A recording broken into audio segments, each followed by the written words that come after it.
Hello there, and welcome to the Bamboo Grove. It's just a little corner of the back of the backyard. I like to hang out in. I guess it's a philosophical place for me. A bit of a Confucian myself, so this works out.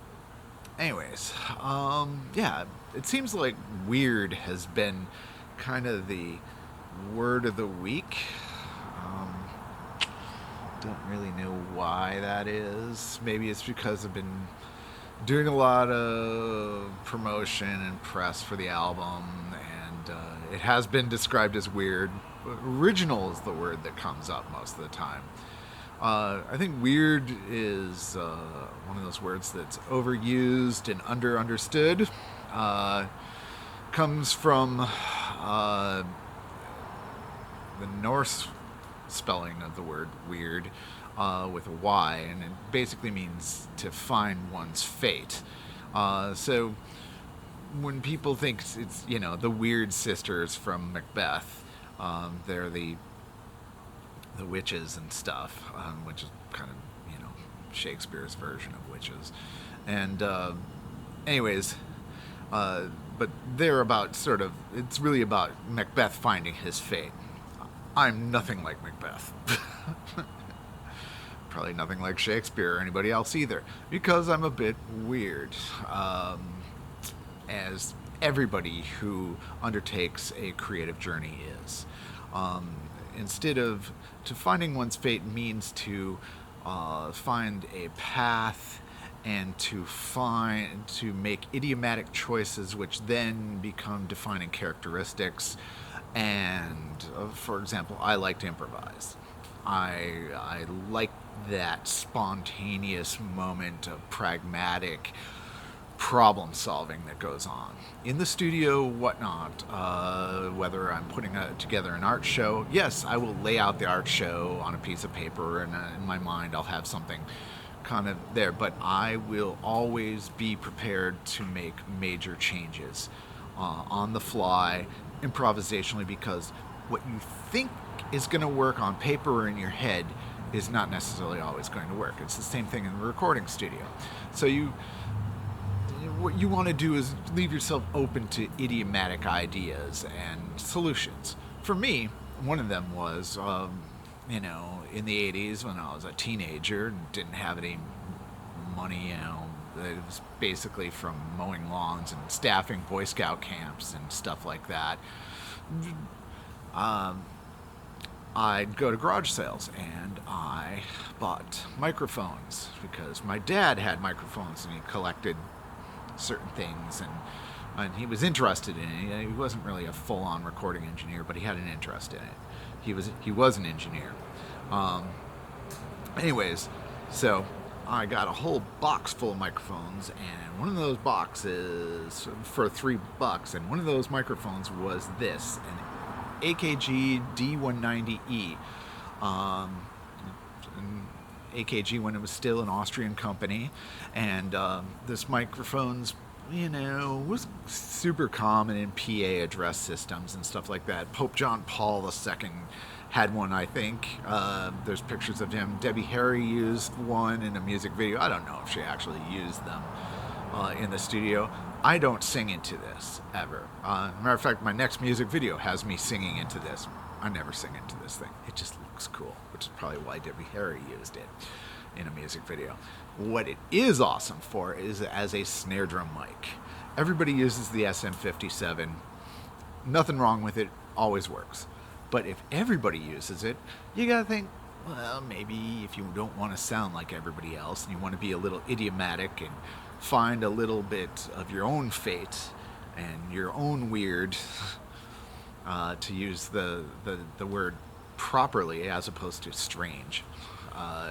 It's used interchangeably with the word strange, and that's not really what it means. Anyways, I use it as a snare drum mic, which, other than the vocals, is usually the loudest thing in the mix. And it comes repeatedly because you're hitting the snare drum to that's the beat. It is your main instrument as a drummer. And yeah, I mentioned I'm a wear drummer. I track my drum tracks when it's usually a full moon because I'm less self-conscious and I do better. I'm really happy with how the album has come out, and really this is me once again sort of talking about making the weird aspects of the album. I'm going to do a little series of weird things that I did to kind of come up with the sounds that I did. Other things that, a big part of that is my snare drum sound. It's not like everybody else's. They're gettable. Really cool centered. Gonna be out of focus. I'll put up an actual good photo of it with details right here so that you can check out the idiomatic aspects of it. It has a centered outer covering that protects the capsule. You don't see that in many microphones ever, and it's practically indestructible. I mic it in super close to the snare, right off of the rim, so you get a lot of attack, and it's a chrome over steel Pearl President snare, 10 lug. I think they only made them in 1 year, which was 1969. So that's the year that my snare drum is. And what else about it? Other things that I did. I mentioned this in my Led Zeppelin video, but I used this particular fuzz box, and it's not your typical fuzz. It doesn't lose your definition. I'm a bit of a shredder, so I play a lot of quick, fast notes, so I don't want to lose the articulation to fuzz. And this is kind of a discontinued, well, the company no longer exists, and the person who developed them in Portland, Oregon, this was actually a prototype version of it, so it's very much in and of itself. One of my favorite guitarists, Robert Quine, played with Matthew Sweet and Lou Reed and a bunch of other people, John Zorn as well. He had one that was just a couple serial numbers away from it that was also a prototype. One of the other things I used, one of the guitar amps I used, even though I used, kind of idiomatic analog gear like I just showed you, but also I used one plug-in designed by one of the CERN engineers as a guitar amp, and I used that on the Minerva single, the first single and video off the album. And he was an engineer, couldn't get the sounds he wanted, so he made a plug-in that you can just plug your guitar into your interface and track your guitars. What's nice about that is he wasn't trying to emulate anything else, so it's its own idiomatic sounding thing. And I used different settings all over the place on it, and I got some, original sounds. Finding my own fate by choosing to use things that other people aren't using. The thing about musicians is that, what's different from, and in a lot of ways, part of the reason I prefer the visual arts in a lot of ways is musicians they seem extremely creative, but actually, like human beings in general tend to be, they're massive copycats. There's nothing that one human being can do that another human being can't copy after it's been shown how to do it. Well, the problem with that is you don't have a lot of originality then. And so what I did, because guitar was my second instrument and symphonic music is what I was playing in orchestras and stuff like that, with my first instrument, which was viola, when I started picking up, the rock and roll instrument of electric guitar, I want to say, okay, let's not do what everybody else does. Let's not learn the same songs. Let's not do the same strategies. And the end result is the album, Shah. Very proud of it. And people are pointing out how it's original, even though it has debts to David Bowie. My voice sounds a little like his, and don't have the top end, but I can go much lower than him. I just slightly above the range of Johnny Cash, but nothing like Johnny Cash's voice. Yeah, burning ring of fire. Anyways, and that's my natural range. I'm usually talking in the higher range of my voice because I'm a high energy person and I'm not very white.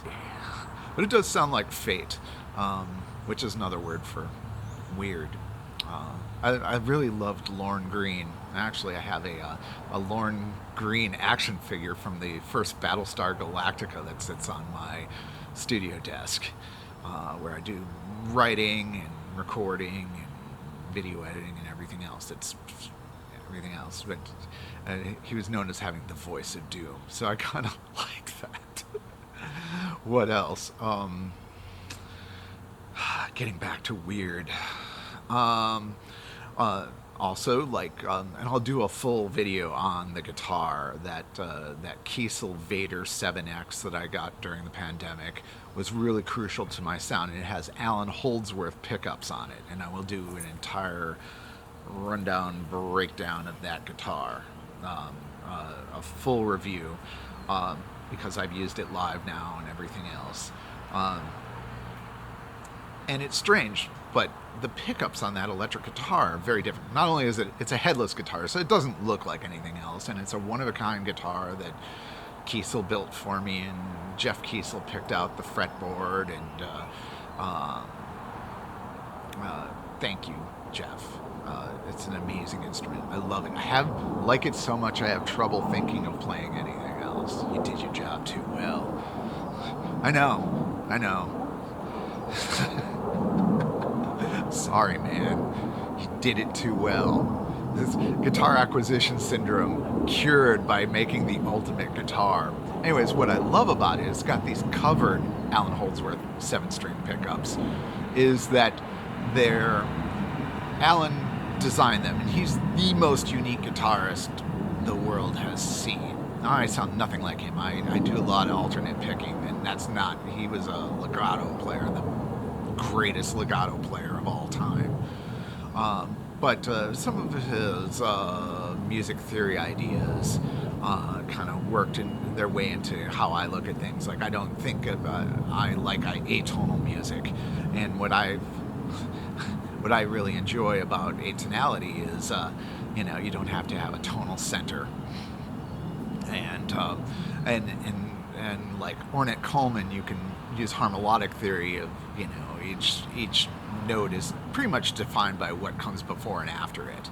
I pay a lot of attention to intervals and modes. My favorite mode, Locrian, not used by anybody very often. It's the rarest of all modes. I think the song you would know probably the best, that most people would know, would be Bjork's Army of Me. That relentless kind of doom-laden bass line that's going on. That's Locrian.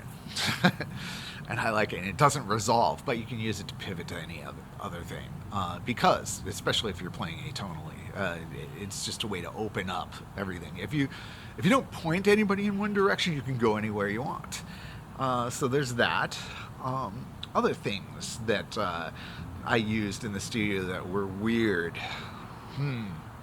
So many things. This is, of course, my snare drum. Vocals. I really wanted to use, I had this idea of, well, why don't you make them sort of like a Greek chorus, where things are chanting out this sense of fate and destiny, at least, or the arete, the honor and glory of sort of doing things your own way, which is another Greek concept. I think about the Greeks a great deal. They kind of invented Western civilization, and, people bag on Western civilization a lot, and there's good things from it. There are bad things from it, and, and what part of that Western civilization, I never just take one term and just say, oh, that's too Western, that's too Eastern. Those are generic terms.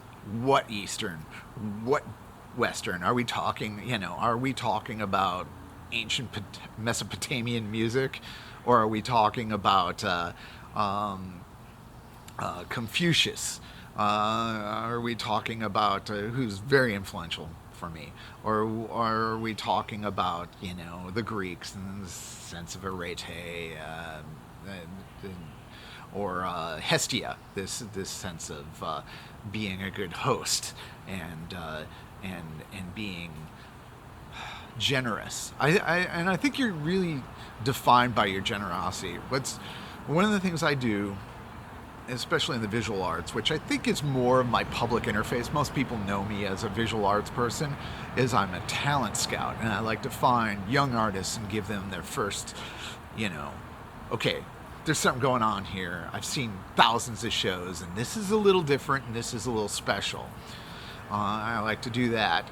Music, run a lot of sounds for some major bands and whatnot. There was Sunny Day Real Estate I worked with, and some other bigger names I'm not even going to throw down and just name dropping. But I've worked with some really major artists like Donald Judd and Chow Fei, the Chinese artist, was the first to show her on the west coast of the United States. And I treat major artists and up-and-coming artists the same. I think everybody seems to recognize that. And that's another way to find fate, is to treat everybody with the same sort of respect, paying it forward, and helping people get a leg up. Music is, for me, it's something I've always done, and it's something an itch I felt I needed to scratch. I'm really happy with the album. Check it out. It's like nothing you've ever heard.